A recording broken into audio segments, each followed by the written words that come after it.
lebih baik mereka itu membeli sawah daripada menjual. Begitulah kira-kira kalimat yang bisa menggambarkan seberapa pentingnya lahan persawahan bagi masyarakat Kajang. Meskipun secara umum masyarakat Kajang dikenal oleh khalayak luas karena pakaian serba hitam dan kehidupan tradisionalnya yang masih dijaga hingga saat ini.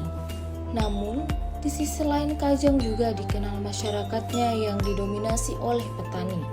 Maka tidak heran apabila hamparan sawah menyambut siapapun yang datang di Kajang, khususnya daerah Desa Pantama, Kecamatan Kajang, Kabupaten Bulukumba.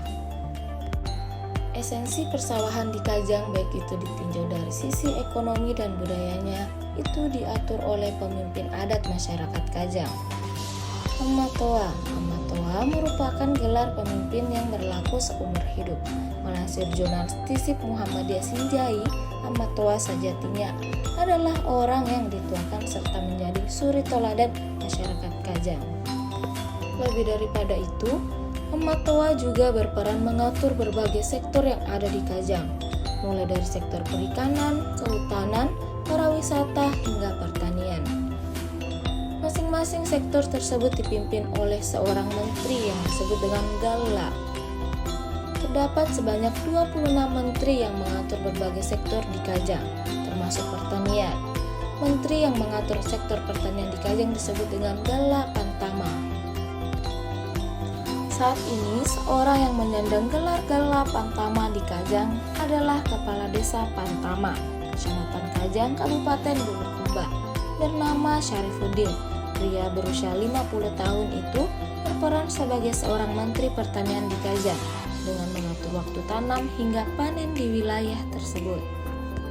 Seorang Galla Pantama saat menjalankan tugasnya tentu harus mengikuti hukum adat dan budaya yang berlaku. Sebab masyarakat Kajang meyakini bahwa mereka lahir dan terbentuk dari budaya yang telah turun-temurun dilakukan. Setiap langkah dan aktivitas masyarakat Kajang senantiasa diselimuti helaian-helaian adat istiadat. Ya, artinya kita di Kajang ini lahir dan terbentuk dari budaya. Ya. Nah, kalau sudah tidak ada budaya, bubar. Ya, bubar. Saya rasa kalau kita di Kajang ya, tapi ini di Kajang ya, bubar. Kenapa di Kajang tingkat kriminal tidak terlalu tinggi? Ya, khusus Kajang. Karena apa? Adanya budaya yang selalu dipertahankan. Ya. Selaras dengan itu, berbagai aktivitas budaya di Kajang ini melibatkan pertanian yang mesti unggul. Salah satunya tradisi Andi Nyinyi yang mesti mengumpulkan beras hingga bertonton untuk satu kali ritual adat.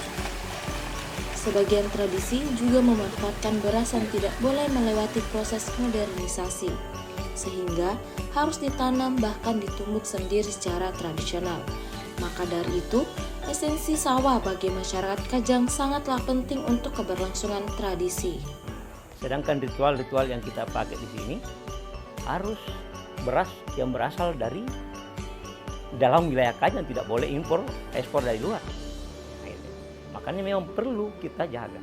Ya, makanya orang Kajang itu, apalagi khususnya orang yang dalam kawasan, selalu menjaga yang namanya sawahnya persawahannya. Lebih baik dia itu membeli sawah daripada menjual. Nah, itu dalam.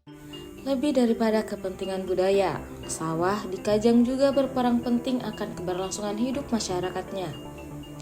Masyarakat adat Kajang memiliki kebiasaan menyimpan padi di bagian atas rumah yang disebut dengan parabola.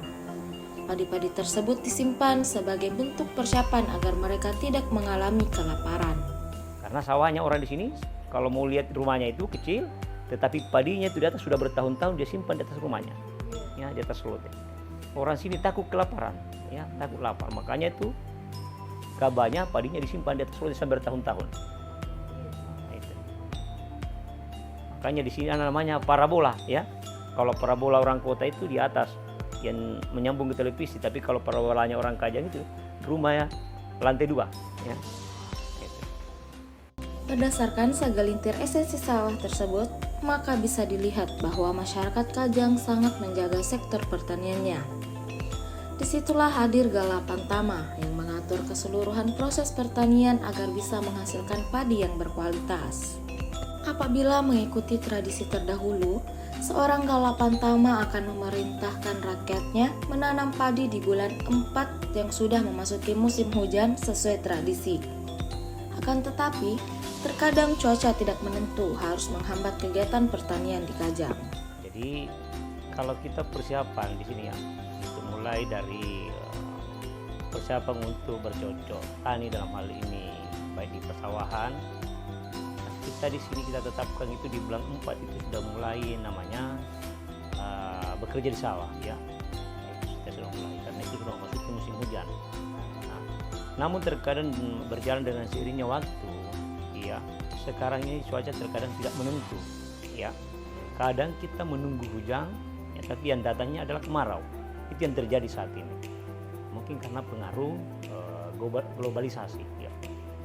Jadi Galapantama memerintahkan untuk menanam padi ya bulan 4 ya, semua serentak bulan 4.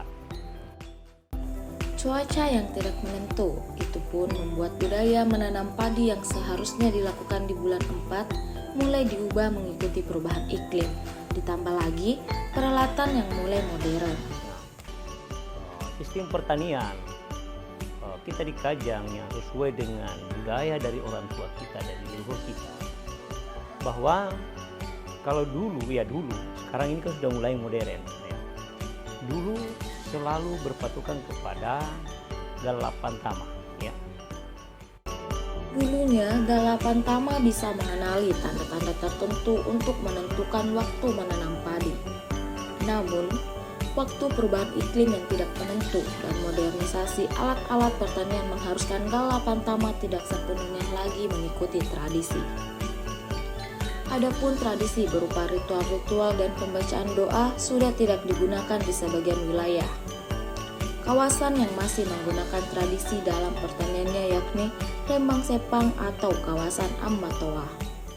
Kalau tradisi-tradisi dari nenek moyang kita ya, kalau sekarang ini kan saya bilang tadi sudah banyak memang yang sudah berubah sesuai dengan perkembangan zaman saat ini ya. Kalau dulu memang ada banyak tradisi sebelum kita bercocok tanam, ada ritual tersendiri yang harus dilaksanakan. Nah, namun saat ini karena banyaknya masuknya dunia-dunia yang sudah berkembang, ya sudah banyak masyarakat kita yang sudah melupakan ya tradisi-tradisi itu. Namun ada beberapa hal, ada beberapa bagian ya wilayah yang masih meyakini itu, yang masih memakai. Kalau sebagian yang berada dalam kawasan luar, dari kawasan luar dalam artian kita di sini namanya Rembang Sepang, di luar dari Rembang Sepang itu sudah banyak yang sudah melalaikan yang namanya tradisi ya untuk dalam hal pertanian. Kalau yang berada dalam Rembang Sepang itu masih tetap dilaksanakan. Ya, yang mana itu Rembang Sepang ya dalam kawasan Ambatoa. Ya itu. Modernisasi berupa alat pertanian bisa dilihat dengan penggunaan traktor hingga mesin perontok di wilayah persawahan di Kajang.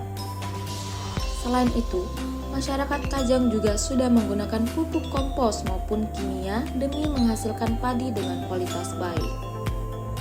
Penggunaan pupuk kimia tersebut dilakukan merata di seluruh persawahan di Kajang. Bahkan, kawasan Ambatoa yang dikenal minim tersentuh modernisasi pun menggunakan pupuk kimia untuk membantu pertumbuhan padi. Syarifuddin mengatakan, semua itu terjadi sebab mengikuti perkembangan ilmu pengetahuan dan teknologi yang tidak bisa dihindari. Karena mungkin tanah ini sudah hancur atau sudah rusak, mungkin unsur hara-haranya tanah ya, kultur tanah.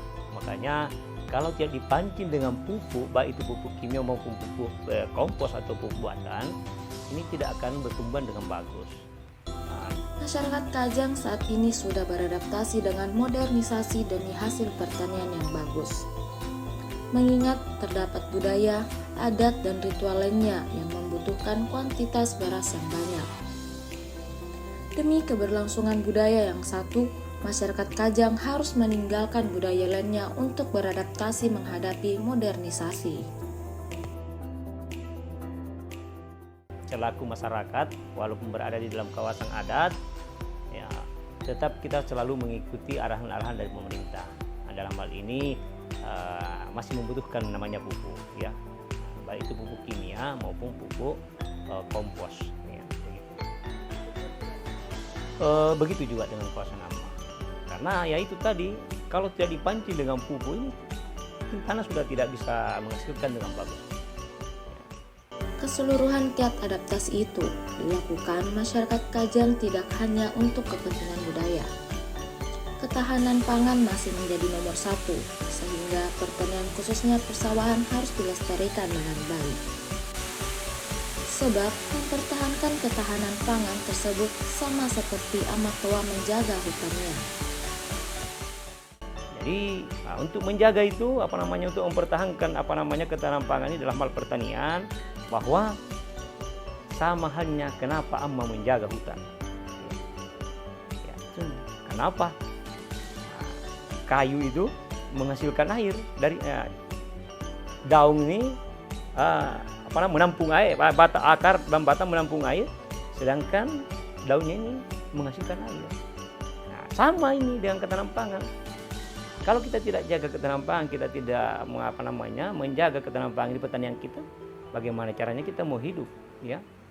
Amatoa mendeskripsikan hutan sebagai aurat yang harus ditutupi dan dijaga. Seperti itu pun lahan persawahan.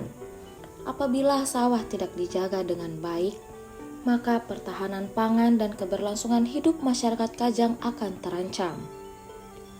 Hutan adalah pakaian yang menutupi aurat kehidupan. Menebangnya secara serakah berarti menelanjangi kehidupan.